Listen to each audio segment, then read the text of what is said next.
I am Chrissy Banta. Tonight I am joined by Dan Koob, who is host of the Sports Town Show. Yeah. And he's going to tell us a little bit about that. It's a very cool concept. We are excited for you guys to hear about it. So Dan, give us a little bit of background about yourself and the show and what you guys are gearing toward. Yeah, no, I appreciate it, Christine. Thanks for having me here. I'm excited to be on the pod. We are a show that is brand new, but we are building a lot of momentum right now. Sports Town is the search for the best sports town in America.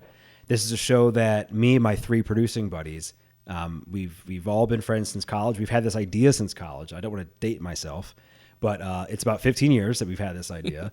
And we have just sort of like been slowly chipping away at it. Like we have been obsessed with this question of what is the best sports town in America? And like, how do you decide what the best sports town is in America, right? It's like kind of like this vague, opaque thing that it's like tough to kind of like put your finger on. But like over the years, we've just kind of like accumulated our skills. Two of them own their own production company. Obviously, I did news and sports. I worked in Louisville, WLKY from 2015 to 2018. So it's already been 7 years since I left Louisville, which is like just blows my mind. And then, you know, I was between jobs at the latter end of 2023. And I was kind of looking at my life and I was like, well, what do I want to do? Like I've always wanted to do Sports Town, this travel sports show that we've always had this idea for. And I called my buddy Rob Sizowitz, who's one of the co-owners at 2020 Visual Media in Philly. And I said, hey, if I can get a town and a city on board, like, would you go for it? Would you shoot it? And he was like, yeah. And that's literally how it started. So I just emailed some contacts at UK, where we shot the pilot in Lexington. And within like 25 minutes, to Kentucky's credit, right? Like Kentucky did not have to help us. But we just explained the concept of we are creating a travel show that dives fully into the fabric of the town and like how closely woven, intertwined is your team with that town. And they loved the concept. And within like 25 minutes, they're like, let's do it. Come shoot it. Yeah, I'm not shocked that they were so on board. And I think it was a really great first choice. I feel like Lexington often prides themselves on being a sports town and prides themselves on how intertwined the community is with athletics at UK. So I feel like that was a really great first choice. So tell me more about what you put into an episode as far as, because I assume you're not just going to games. No, that's a great assumption. Yeah, I mean, basically, we've all watched games, right? Like we all sit on the couch, we're watching games, and sometimes like you'll watch an environment and you're just like, that looks awesome. Like I would just love to experience that. And that's basically what Sports Town is, right? It's basically curating the perfect sports weekend for somebody who has watched a game on TV and said, I would love to go there.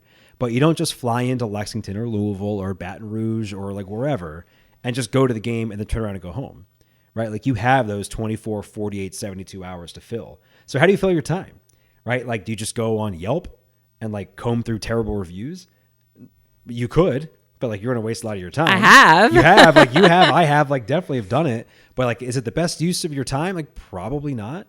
So this show is basically going to show you where's the best place to eat, where are the coolest places to stay. How do you fill the hours in between, or I should say before or after a game, to maximize your vacation? Because that's what it is. Like you're taking time out of your schedule, your PTO, like whatever, to go to these places. Like you need to maximize that time. So we're curating the sports weekend for you. We're just kind of like putting it under your chin and saying like, all you have to do is go now. So that's the mission statement of the show. Yeah. You're building these itineraries for people who travel based around away games. And I find it really interesting because from what I understand, you're not just focusing on, say, college athletics or college sports towns. You're looking to focus on sports in general, and a various number of types of sports. I heard you mention when we were on with Mark that you would love to do Indy. What are some of the other places or experiences that are on your wish list for this show? It's not a college show. It's not an NFL show. It's not an NBA show. Like this is a sports show. And like whatever form that takes, whatever sporting event that is, it could be like a swamp fan boat race in Gainesville. Like I would want to watch that. Go that. Like would you want to go to that? It could be like I said this earlier, like it could be like a bull riding contest in Cheyenne. Yeah. Like okay, I'm from Philadelphia. You know how many bull riding contests there are there? None. Like spoiler alert, we don't have those there. I would want to see that. Like the show is an experience. Like I want you to watch Sports Town and say to yourself, well, I never would have considered going to Louisville, Lexington, Cheyenne, Tallahassee, like whatever, Green Bay. But now that I've watched the show, like you have made it seem so accessible to me that I want to go check it out. I mean, like there are statistics out there to show that live sports travel has never been higher. I mean, especially coming out of the pandemic, right? A couple years removed now, people are now prioritizing experiences. So we're kind of hopefully hitting that, I don't know, intuition is the right word, but like that trend, hopefully at the right time. And, you know, we want to showcase some of the coolest places, you know, there are to see in America, and then hopefully one day around the world. I think the concept is so cool. And I feel like it's something when we first started talking and I learned about the show, something in my brain clicked where I was like, this is exactly what we've always needed, but we didn't know we needed. So you've really tapped into a market, because personally, I plan trips around games all the time. Yeah. Most of the time, especially in the fall, you know, I'm looking at going to Virginia Tech when Louisville plays at Virginia Tech this year. That's all, a night game at VT is at the top of my list. But as I've been searching for places to stay and things to do, there's nothing in Blacksburg. I can't find anything. Yeah. So I need someone like you to help me find things in Blacksburg. So if you want to do that episode, we'll do that one, and we'll get it cut and edited and send it to you directly. Perfect. Thank you. Thank you. Yeah. You don't even have to release that one to the public. Well, you know what's interesting about the concept of the show too is like in its current form, it's a show, right? But like there's no reason in 5 years we can't be like the TripAdvisor for sports. Yeah. You know what I mean? Like there is a real opportunity and a runway for this to be a brand, not just a television show. Yeah. And you think about like there are opportunities, and we've already started seeing this. So like we worked with KSR, Kentucky Sports Radio, on this particular episode to put like in episode QR codes into the show. So if you watch the show, you could see the QR code come up, will take you right to KSR's website, right? But there are pathways to, let's say we partner with like a hotel chain and an airline, and they bundle together like a sports town package for you, where if you're watching the Blacksburg, Virginia episode, you scan that QR code and it'll give you like, here's your travel package, right? Like your sports town travel package. Like we're just going to put it right in front of you. So like, I think there are so many different like tangential, is that a word? No. So many different like ways to go about it. Like as we kind of scale that, it's just like a really exciting project. And I appreciate what you said, because I'm totally going to clip it for our social. So I appreciate it. Go for it. Yeah. No, the QR code would be so convenient, especially for someone like me. I have multiple jobs. I have a toddler. I work a full-time job. I don't necessarily have time to sit and scroll through all the hotels and all the flights when I'm planning a trip. So if I know I want to go to a specific game or a specific sporting event and that's available to me, I'm probably just going to do that out of pure convenience. Yeah, I have 2 kids too. I have 2 under 3. So like you and I both understand that time is of the essence. Yeah. You just don't have any of it. And when you think you do, like you won't. Like that's the night somebody's waking up at an ungodly hour. So like convenience is like the name of the game. Yeah. Right. Like we want to be more than just a TV show. Like in its current form, like that's what it is. But down the line, we certainly want to be more. Okay. So you released your first episode. Yeah. You guys were in Lexington. Tell me about some of the best places you visited in Lexington. Yeah. Well, I'm a bourbon guy. Okay. Thanks to my time in Louisville. So Buffalo Trace was big. Freddie Johnson, the star of the documentary Neat, is a big part of this episode. He's amazing. And like a fun story about Freddie. Freddie's the kind of guy, if you know who I'm talking about, who can make anybody feel like they have known him his entire life. And that's exactly how he was with me. I mean, we walked around for like an hour, and he could probably tell you my social security number at that point, because I was like, this guy is like my father, my grandfather. We spent so much time with him, and then we left. And then 2 months later, I went back there with my wife and saw Freddie. And I went up to him and I was like, Freddie, it's Dan Koob. Like we shot Sports Town together. He had no idea who I was. Absolutely zero clue. He like shook my hand and looked right by me and like continued on his way. And I was like, well, you know what? That's like a guy who every day of his life gets 50 people coming up to him saying the same thing. And he's like mastered the ability just to like be nice to everybody. Now, like I don't hold that against him. Like he clearly is a guy with, you know, a heavy social calendar. But it was just super funny that happened. But like he makes the show 500% better. because of who he is. And it's not just Freddie Johnson. Like, it's everybody in Kentucky was so great. So like everywhere we went, people were warm, they're welcoming, and we just had an amazing time. I mean, there's a reason I come back to Kentucky like twice a year, despite the fact that I left like 8 years ago. Because I love this place. Yeah, you hear often people who move away from Kentucky always come back. Yeah. I think it's such, and I'm a little bit biased because I was born and raised in Louisville.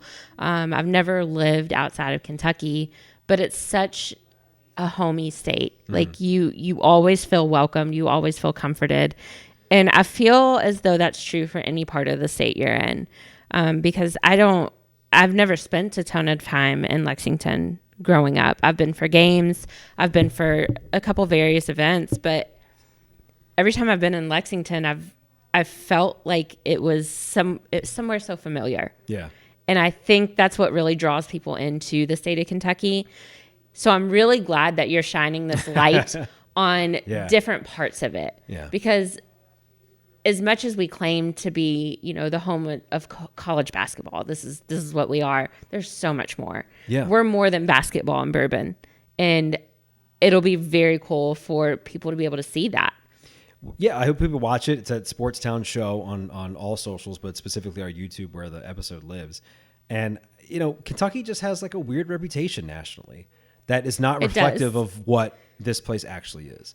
And if you would have asked me 10 years ago before I moved here what I thought about Kentucky, I probably would have spit out and regurgitated all the stereotypes that people here are probably sick of hearing ad nauseum, right? But I left completely converted into thinking this is like one of the best places ever, like on earth. And that just comes down to the people. And that and I hate, not to come back to Sportstown again, but like at the core of it, that's what the show is about. The show is about the people that make up the town, that make up the fan base, that cheer for the team. You're sharing culture, not a game. Totally. Like the final score doesn't mean a damn thing in this show. Not only because of the logistics of it, right? Like we shoot an episode, it doesn't come out the next day. So but also who cares? The final score does not matter. What matters is how those people made you feel on your trip, right? Like the experiences you had. How did you feel leaving Kentucky? How did you feel leaving Green Bay, Wisconsin, or Philly, or wherever? Like the memories that you always take with you are not wins or losses. It's all experiential, and that's what the show really wants to hit home. So where are you guys headed next? I shouldn't say Green Bay, Wisconsin. Green Bay, Wisconsin is on the schedule. Okay, we're gonna head up there for a Packers game in September. We're all from Philly, so we're going to do Philly. City of Champions. Great time to do it. Super Bowl champs. Go Birds, obviously. So Philly in the summer. We're going to do Green Bay in September, and then we're looking at Buffalo in the winter. I will be there for that one. We have our little Josh right here. Oh, there you go. That's right. I heard he made you a lot of money this year. He did. I put out a futures for him on winning MVP this year. It was $50, but I don't gamble often. Can we power rank our power couples real quick? You've got Travis and Taylor. All right, let me tell you this right now. We're going to stop right there. I'm a Swiftie. That's okay. I know it's okay. So let me ask you this. Hold on. Let me ask you this then. Okay. There was some scuttlebutt recently that because she was booed by Eagles fans, she's a traitor, by the way. Taylor Swift is a traitor. She's from Philly, yeah. Right right outside of Philly, but Reading, Pennsylvania. She went to high school with a couple of my college roommates. Flipped sides, obviously. Mm-hmm. But because she was booed by Eagles fans at the Super Bowl, now apparently her team is telling her and Travis to lay low. There's too much heat on Travis Kelce right now for her image. Do you believe this? There's always heat on her image. Well, this is specific to his image. Specific to his image? Because he lost in the Super Bowl and didn't play well. Could be, but he's coming back. He is, that's true. He's coming back. A lot of people thought he'd retire this year. And I still am in the camp of I think he would have had they won the Super Bowl. But he's coming back. They may be telling them to lay low. But here's the thing on the flip side of that. She's in the middle of all her re-releases. Okay. I'm about to get into some serious Taylor Swift lore here. Okay. She's in the middle of all her re-releases. Version, Chrissy's version. Exactly. When she first released the album Reputation years ago, it was after the whole Kanye incident happened and all of that. She went dark everywhere. Social media, nobody saw her out in public for a solid year. She didn't post on social media for X number of days. It was, I think 90 days or something. And then when she did, she drops this whole new album. So there are a lot of theories out there surrounding the re-release of Reputation, and that being why nobody's seeing or hearing from her right now. Okay. So do you believe in the relationship? Wow. This is a long pause. Yes. Long pause. Yes, because it seems more genuine than a lot of her past relationships. Okay. But also, it's none of my business. I have zero such questions about Haley Steinfeld and Josh Allen. Let me tell you, as a Swiftie, when it comes to power rankings of NFL couples, Josh and Haley way up there. Oh, way up there. Sorry if I just overmodulated, but wow. No, okay. Let me tell you. I've been a Haley Steinfeld fan for a long time. Yeah. A lot of people didn't know who Haley Steinfeld was before she dated Josh Allen. Okay. She was in Marvel. She's had a Marvel role. She's been an actress and a singer for a long time. Yeah. And a lot of people wanted to throw out some comments when Buffalo played Kansas City about, it's Haley versus Taylor. They're friends. Haley Steinfeld was in one of Taylor Swift's music videos. Oh, I didn't know that. Years ago. Okay. They're actually good friends. And Travis and Taylor were two of the first people to tell Josh and Haley congratulations when they announced their engagement. Oh, okay. Put the pressure on. But yeah, Josh and Haley definitely top of my list for power couples in the NFL. Okay. I love them both. I think just outside of football, I'm a Bills fan, so obviously I love Josh Allen. But well, I didn't know this. I am, yeah. I didn't know this. Okay. Yeah. We don't just have a Josh Allen here for no reason. Okay. Well, all right. I've also converted Anna. Playing with Confederate money now. I've also converted Anna into a Bills fan as well. Okay. Yeah. But we have Josh here for a reason. This is also we had a listener send us these. This is me. This is Anna. They even put a little Buffalo shirt on my nice. Pop. Love it. Funko Pop. And that's Anna's dog, Honey, down there. Yeah, we had one of our listeners sent these to us as a gift. It was really sweet. Yeah, Josh and Haley, I think they're just very genuine people. They're so supportive of each other. And obviously, you only see so much on our side. You don't know what their relationship's actually like. But I think the way they support each other is really inspirational. Everything from her being at his games and supporting his career to him supporting her career with her blog and her new drink line. It's like it's margaritas, I think. Oh, I don't know. That's what it is. But she recently released her own beverage line. And he was there for that and unlocked the cooler at the party for everybody. Cool. So he just had his bachelor party too. So they're like on the fast track. Yeah, seriously. They just got engaged. They said they did not want a long engagement. Fair enough. He just had his bachelor party this past weekend. Okay. So I would feel comfortable saying by the end of the year they're married. Wed. Yeah. Yep. All right. Well, considering all that, I'm going number 2. They're number 2. I'm going Taylor and Travis number 1. They get more publicity for sure. Yeah, they sure do. For sure. And I think, can I say, like, as a Philadelphian, like, Jason just needs to, like, relax. He's a little oversaturated. Just, like, we love Jason Kelce for obvious reasons. Super Bowl champion. He's going to be a first ballot Hall of Famer. But, like, he's just everywhere. He is everywhere. Everywhere. He is everywhere. He's omnipresent in Philadelphia. I am a massive Kylie Kelce fan. Kelce. My wife, shout out to my wife, played field hockey against her growing up. Really? And she played, Kylie Kelce played at Cabrini, right, which is a Division III field hockey team, which no longer exists, actually. Villanova, I believe, bought Cabrini College. So now, like, Cabrini College is part of Villanova. My wife played at Albany, which was a top 12 Division I program. So, like, my wife does get a little annoyed when everyone's like, oh, field hockey savant Kylie Kelce. My wife's like, she played D3 and I played D1. We're like, you're not Kylie Kelce and I'm not Jason Kelce, okay? Like, she's bringing attention to your sport. Okay, but your wife better at field hockey than Kylie Kelce. And me, like, much better athlete than I ever was, too. Like, I played football my entire life, not in college. Like, my wife could run circles around me. So, like, more power to her. And she's going to teach our kids how to play field hockey. I hope they go D1 in field hockey, too. See, I don't play field hockey, but I am teaching my daughter how to lift a barbell because I do partake in the CrossFit I'm glad you said that. world. So she has her own little bench and barbell and kettlebell. Obviously, she's 2.5, so it's not. We have the same set, I imagine. Do you? And my daughter has better squat form than me. She sees the barbell, she It's picks it up, ridiculous, she puts isn't it on it? her back, and she's like an elevator. Yeah. Up and down. It's amazing. So she's already doing thrusters. Wow. Your daughter? No, Or mine? yours. She'll do thrusters. She does squats. She does burpees and push-ups. Yeah, Amelia, she's into the burpees. I've started going to a newer CrossFit gym that's closer to my house, but the one I used to go to, I would take her with me.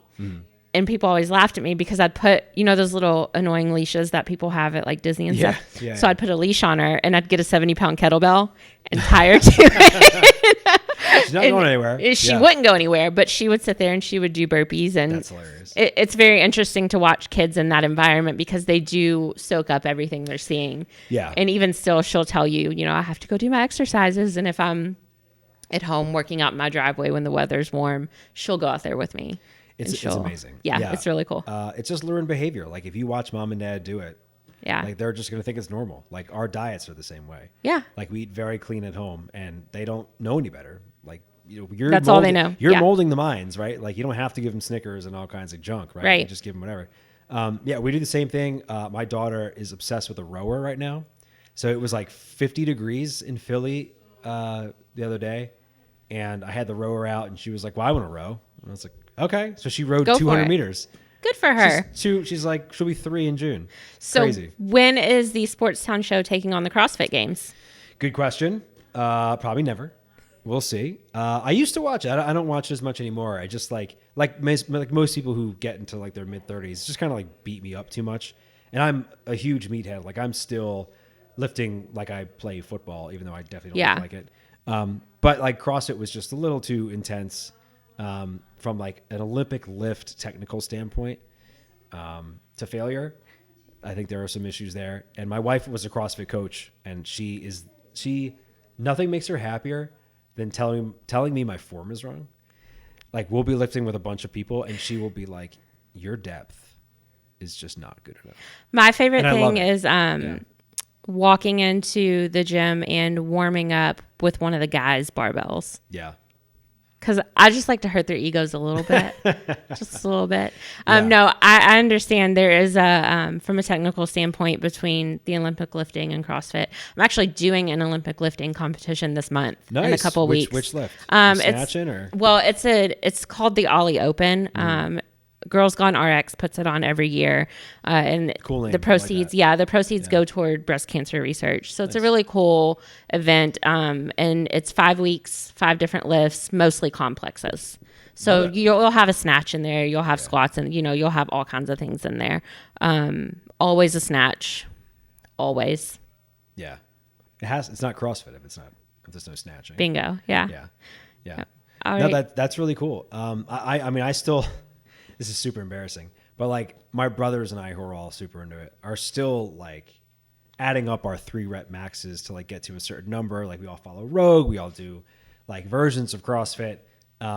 It's just so funny that like that stuff just like doesn't leave you. Like once it gets into your mind, it just stays with you forever, which is a good thing, right? Like it doesn't have to be CrossFit. It could be anything, any sort of physical activity. And that's, to round it back to what we were talking about, you just like hope to ingrain that into your kids. Oh, 100%, 100%. If you don't do an episode at the games, you should do one at the Arnold. That would be fun. That would be really cool. Have you seen The Cage? Have you seen this on Instagram? The Cage? No. They literally have a cage with spectators around it. And like these guys are like, one guy benched 765. That's terrifying. Another guy deadlifted 1,200 pounds. Absolutely not. And some of them will do like a 1 rep max series. So like one guy will squat, bench, deadlift. So he'll do his power lifts. Right. Like back to back to back. And they'll do like a 500 pound bench, like a 700 pound squat. Absolutely not. 1,000 pound deadlift. But like you're in a cage with like spotters, right? And then there are like 100 people around the cage just going crazy. Like I can't even imagine what that would be like. But it's like it is the most engaging stuff you're gonna watch. I'll tell you, I will watch powerlifting all day long. Yeah. They're a different breed. power lifters, like people who strictly power lift. Yeah. That is its own culture. Yeah. It's very interesting. It's a little different from CrossFit, that's for sure. It's very interesting. But I would watch that. Check it out. Yeah. Well, Dan, thank you so much for coming on today. I'm so excited about the show. Guys, please be sure to check out Sportstown Show on YouTube. Also follow them.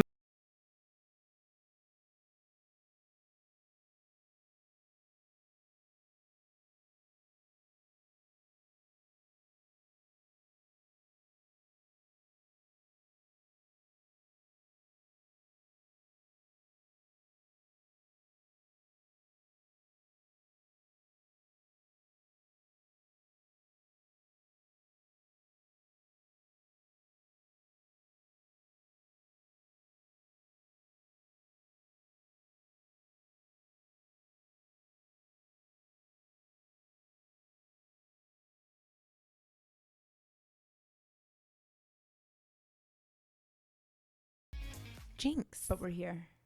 It has been a minute, guys. We synergy. apologize. Sorry. February was wild. When's the last time we recorded? We went January. We went on a little bit of a hiatus. Yeah. Unintentional. Yeah. Schedules were crazy. Things just weren't working out for us. They weren't working out. So our apologies. I've lived lives in between. Several, yeah. And one of those lives was actually becoming a Funko Pop character. Can you believe it? I know. Shout out to our friend Drew. Drew Hoskins, #1. Yeah. We appreciate you. Who not only sent us a little Josh Allen for our regular Josh, like when you played Barbies when you were a kid.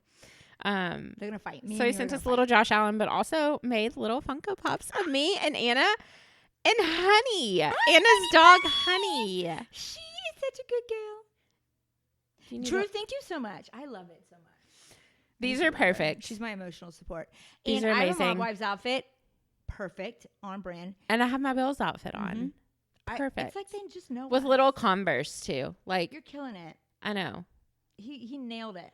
He did nail it. Drew, thank you so much. Thank you. We love you. We appreciate that was you. Kind. That was. And everybody else around here is so jealous. Nick Valvano cannot stand it. The day these came in, we got no less than like 4 text messages. Y'all got something. Y'all got Funko Pops. I said, no, they kept telling us we were getting packages because we got 2 packages that day, remember? And the only person we could get to open them was Nick Valvano because he's nosy. He texted us and he was like, I'm having a hard time not opening this. And we were like, no, please, because we needed to know what it was. Nick is the only one who like didn't think it could be anything sinister. He's like, this is going to be fun. And he was right.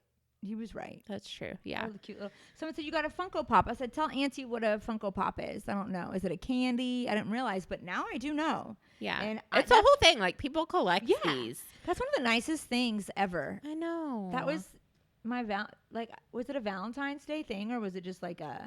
I think it was a just because. Oh, was it just because? Okay. It was just because. Anyway, how are you guys? I'm doing great. Things have been busy. Louisville is playing their first tournament game right now. The women. Jada Curry's out. Marissa Russell's out. Unspecified injuries. So I've got like 5 texts about it since we've been sitting here. My phone keeps buzzing. She's on it. But yeah, I've been good. We've been busy with post-game shows around here. We'll have several more coming up for the postseason. I love it. Been living. And speaking of women's basketball, U of L women's basketball, I had a great encounter with Jeff Walls. Yeah, you hung out with our guy, Jeff. I'm not talking to the microphone, but now I am for this story. Anyway, Jeff Walls, so awesome. So my dad was hosting this kind of like event he's got like a sales team, I guess. I didn't really know what was going on. And he texted me a few weeks ago randomly. And he's like, I need a guest speaker. Like, who do you know? Who can I get? And I'm like, are you going to pay him? Like, I don't know. Like, give me a little bit more info. Didn't get the more info. So I was like, okay, I don't know. So all of a sudden, my dad just cold emails Jeff Walls during the middle of the season. Like, and no, like, payment arrangement, anything. Just cold emails him. And he answered. Not his assistant, not anybody else. He answered and said, I would love to come speak to your group. This man got there. It was so dope. He was chugging coffee. He stayed. He hung out. He had such an incredible, speech and talk that he gave. And one of my big takeaways that I loved so much, and I think, starting in sales myself, it was really applicable is, there's always going to be ups and downs. And what he tries to make sure, with his team is that instead of, when you're having your downs, don't make it a U, make it like a V. So you bounce back up pretty quickly. And I was like, that was so insightful. I like that. And I have a few more notes. I'm going to have to open them up here. But there was just some really, really cool things that he shared. And he was talking about that Patino video from the St. John's kind of documentary. He said he showed that to his team. And just really, really, really cool. It was such a great experience. He was so nice, so kind. And the more people that I've told about that, the more I hear stories of just, him, especially with the stuttering and this and that, and just how brave he was talking about, doing recruiting calls and just overcoming that. And my favorite story that I found out, I did not realize this, having covered, Kyra Elsie when she was at Kentucky, that Jeff Walz got his start coaching his little sister's AAU team. It was 7th grade AAU. And you want to know who was on that team? Kyra Elsie. I do not know how we didn't make that a bigger deal, like from where my last place I worked at LAX 18, how we didn't cover more of that as a story. Going against her former coach of when she was young. That blew my mind. That was so cool. And he answered every question. There was NIL questions people were throwing at him. And he was just fantastic. And to come, we're all busy, right? And to come in the middle of your season when you have a young team and they've improved so much throughout the season. And that's got to be a stressful season. You have your youngest team that you've ever had. So to be able to just answer that right away and come to an event like that, knowing nothing about it, blew my mind. And he's awesome. He's my hero for that. It was really cool. I feel like he and his staff are such a selfless group of people. Humble. They just always, Stephanie Norman calls into the post-game show. Yeah. She's literally driving away from the Yum Center after games and takes the time to call into the post-game show and answer questions that Dave and I have or that listeners might have and break down the game with us. And that's really cool from a coaching perspective. Never hear that. You don't. How many post-game shows across the country, men's or women's, has a coach calling in at the exact time you want to talk to a coach while they're decompressing and they're not putting on the film media thing to actually answer that's unheard of. And she even told us one time, she was like, I don't want to overstay my welcome. I'm like, listen, you can own the show. What? Yeah, come in. We're on your time, girl. Yeah. Come on. No, thank you. And I feel like he has really instilled those values into not only his coaching staff, but his players as well. Yeah. Always being so willing to just be open and talk. And it's so interesting. Jeff, even took the time at the end of last season. He personally called Dave, who co-hosts the podcast or the post-game show with me. Called Dave, and if you think they don't listen to these shows, they do. Let me tell you, they do. Called Dave at the end of the season last year and spent probably 30 minutes on the phone with him and said, what do you want to know? What questions do you have? Because I think Dave had made some comments about some choices he was making with who was getting certain playing time and things like that, and took the time to have an open conversation with him about it. Yeah, you don't see that ever, to go in the line of fire with the questioning instead of getting really guarded and defensive. And I name dropped you, and then of course my dad is like, oh, Anna, and she did the radio show with Strebel. I was like, I just get really weird. I'm like, oh, Dad, I said he probably wouldn't know who Strebel is. He's like, I know who Strebel is. I was like, he knows people and he remembers people. And yes, it's so funny because all the time I just in my own head, I don't think that people like Jeff Walz remember me. Yeah. Every time Jeff Walz sees me, he speaks to me. He remembers who I am. I don't know if he remembered me when you mentioned me or not. He absolutely did. Did he? He absolutely did. But even when Amelia was younger and we would take her to games, I would always walk them over there so she could see Stephanie, she could see Jeff, and they would always, hey, how are you? And talk to her. And they're an incredible group of people, and we're very, very lucky to have them here. So when you told us that he was doing that and you were so surprised by it. You weren't surprised at all. No. And that is the most amazing thing that's come out, is nobody is surprised. I just can't imagine how busy. And he even talks about calling all of his recruits back. He is the one who gets on the phone. He is the one answering his email. That just not being above the program, or even just so humbly him being in that room. There was no ego. And that's the other thing I love that he said that just resonated with me so much was things that he tells his players to do every day. I made notes because I loved it so much. He said, smile at someone, ask somebody how they are, and wait for an answer, and hold the door for somebody. And I'm like, that is just... those are things that I try to do because it just feels good. So he does that for you. Yeah. So the fact that, he's on the level of an everyday person, that he sees you, an everyday person you're interacting with. If you walk in the door behind him, he sees you. He's not above that. That just, he was awesome. Interesting to me that you saved that as a note in your phone because every year before the season starts, they have the tip-off luncheon for the women's team. And he actually said that a couple of years ago when he was giving his introductory speech for that year. And that has stuck with me. Yeah. For years. Yeah. So it's really interesting that you saved it as well. Synergy. Because he's one of those people who gives you this constant reminder through his own actions that it costs $0 to be kind to someone. Yes. And you being kind may change someone's day, life, hour, any of that. And it's free. Yeah. It takes nothing to just be nice to people. And even how he holds himself and carries himself, being kind is one thing, but just there was such a humility. I'm telling you, if you met that man on the street and did not know he was a basketball coach, you would not know who he is. If you walked in that room, you wouldn't know. He wasn't acting. And even the speech, it was just so... He's so humble. So humble. There was just a humility that was so endearing. And I'm just rooting for him all the freaking way. And I just still can't get over answering your own emails and agreeing to come on in the middle of the season. For what? For a random wall covering? Like, not to despair, like, not to put it down, but it's like, it's nothing that it's flashy or there's going to be any media there, but it was just to do that because it's your community. He sent me a baby shower gift. You said that. Yeah. Just, it's part of being community. It's just who he is. Incredible. It's who he is. Yeah. I was so impressed. He made a joke. It may have been a tip-off luncheon or just a media thing. At some point he made a joke about, he was talking about his former players and he said, I'm always out on the road recruiting in the off season and things like that. He said, and I get all these invitations for weddings and baby showers from my former players. And he made a joke about how he's probably not going to be able to come, but he'll send a really nice gift. So I was like, you know what? I'm going to send Jeff Walls an invite to my baby shower. That. And sure enough, he did. He sent a gift. Down. Yeah. I love that. And I think that is even going on. And I know when, he coached Kyra when she was younger, but I remember when I was going through my surgeries and stuff, what stuck out, my interaction with her has just stuck with me forever. She took the time to get my number from somebody and text me. It like makes me emotional. And, she had been through some health struggles and stuff as well. And it's just that same type of kindness, going out of their way to see you. When I was like, Kyra Elsie texted me?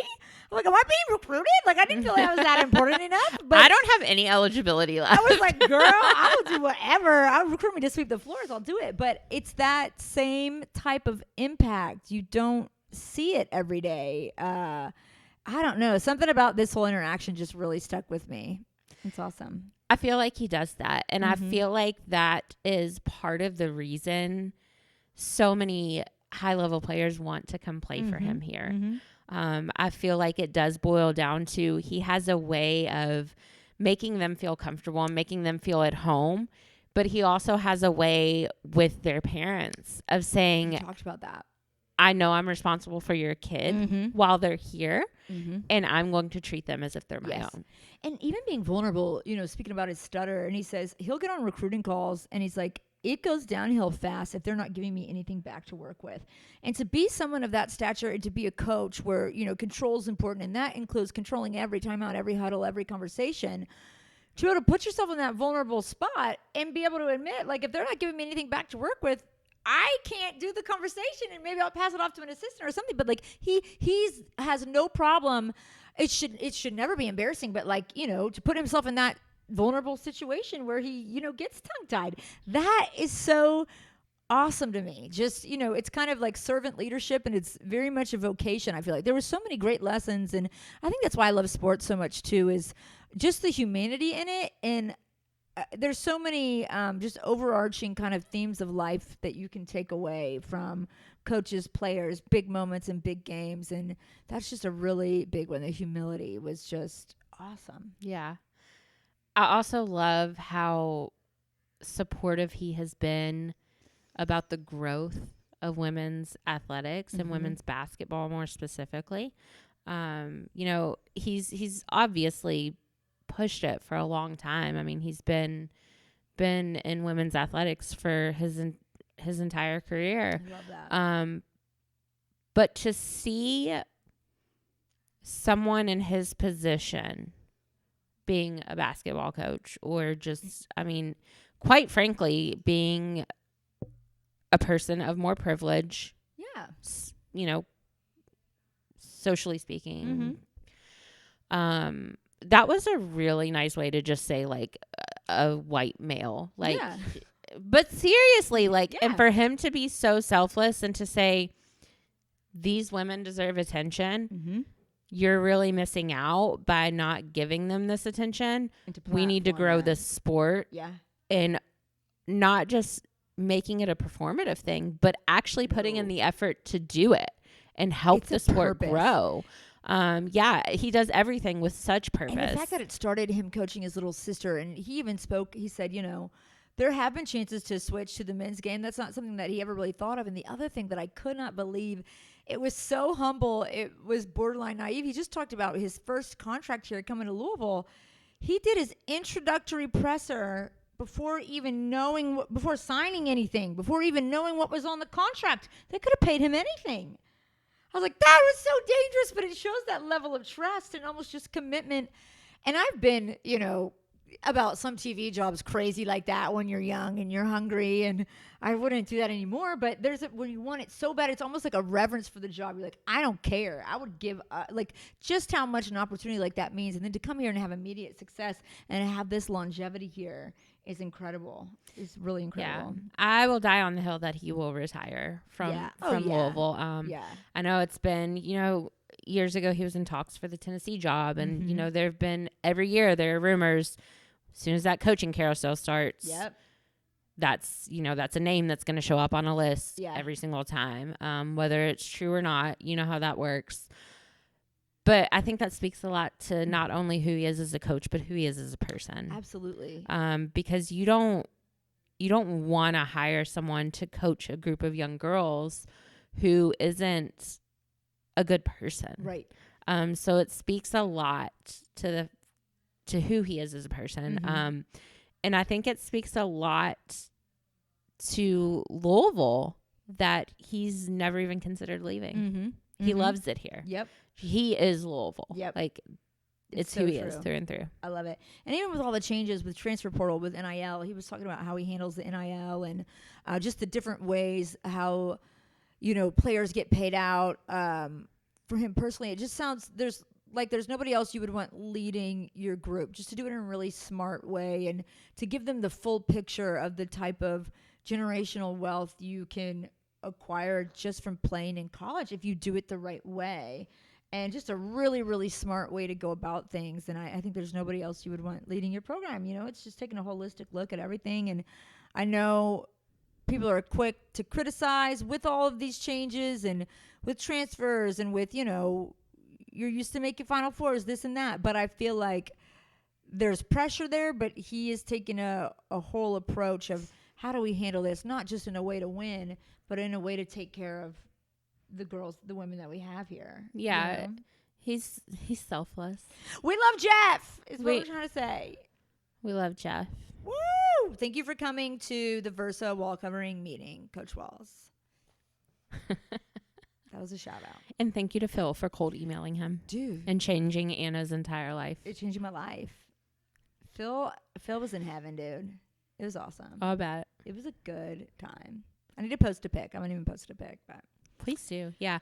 I hope Jeff is coaching his butt off right now. Come on, Jeff. They're currently playing their first game of the ACC tournament against Clemson. This time. Jada Curry's out. Marissa Russell's out. Unspecified injuries for both. Both are day-to-day.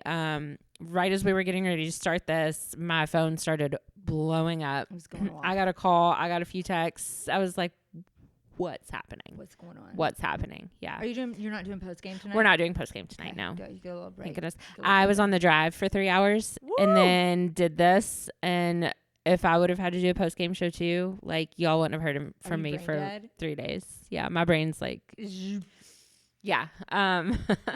But we did have a chance to have Dan Koob on with us for this episode. Anna was here for that. was here. We I was only have waiting so in the many wings. chairs and mics. I was silently supporting. She was I here. was here. Anna is consistently late for everything. So I was like, you know what? We'll just get the Dan interview done before Just Anna do gets it. here. Yeah. Give her some more time. Yeah. Who To doesn't you need as a more person, time? we love you. Yeah. He brought us some I love swag. I love the swag. Yeah, so Dan used to work here in Louisville for WLKY. He's from Philly and recently started what's called the Sportstown Show. Super cool concept. I don't know if you've watched any of it, but he did his first episode in Lexington. And the whole premise of the show is it's not focused on the game. It's more so focused on finding the best sports town in America. Yeah. And that can be any sport. You know, he flat out said, we're not a college sports show. We're not an NBA show. We're not an NFL show. He said, if there's a rodeo we want to go to, like, that's what we're going to go to. It's about the experience. It's very much a travel show. Basically, they're building these itineraries based on sporting events that are happening. So it's a very cool concept, and I'm really interested to see what he does. The first episode came out at midnight. They were already pushing 10,000 views when he got here today. What? I bet he's hype. Yeah. Yeah. I feel like he has such a unique background to do that too, because, you know, he worked here with the big college sports landscape. He worked in Green Bay for a little bit. He's from Philly. So he's been around, you know, some crazy, it's not like he's biased. He's been all over the country and he's been around some really passionate fan bases. So I'm sure he has such a unique take on that. I love that. Yeah. It was really cool to talk to him about all of it. He joined me and Mark on the drive before he sat down with me for this episode. And it was really fun to talk to him. I think the concept is cool. And I do feel like him choosing Lexington for his first episode was a smart choice. For sure. Because Lexington takes so much pride in being a sports town. Absolutely. And Kentucky takes so much pride in being a sports-centric state. So I feel like that was a really good choice. Yeah. I haven't watched it yet. They're 22-minute episodes on YouTube. So you guys be sure to check that out. I'm going to check it out tonight when I get home. I didn't have a chance to watch it this morning, but I'm very interested to see where he went to eat, what he went to see. Me too. I think it's so fun, and hopefully he's back for a Louisville episode soon. That. Wouldn't that be a dream to do a travel show? Yeah. That would be so cool. That would be awesome. We should do it. We should do like a remote somewhere. Let's do a road trip. Like take the podcast on the road for the summer. Yeah. Write that down. We got Bosch's attention back there. Bosch just he was like zoned out back there by the board, and all of a sudden he just said, popped road up. Yeah. Road trip. All right, guys. Well, I don't have much else for today. I have nothing It is tournament time. We're going to get out of here and catch the second half of the Louisville game. Sure are. Hopefully they continue to advance. Kentucky, not too concerned about them, especially going into the NCAA. They are making major strides in that program down there. So be sure, once again, to check out Sportstown Show on YouTube. Be sure to follow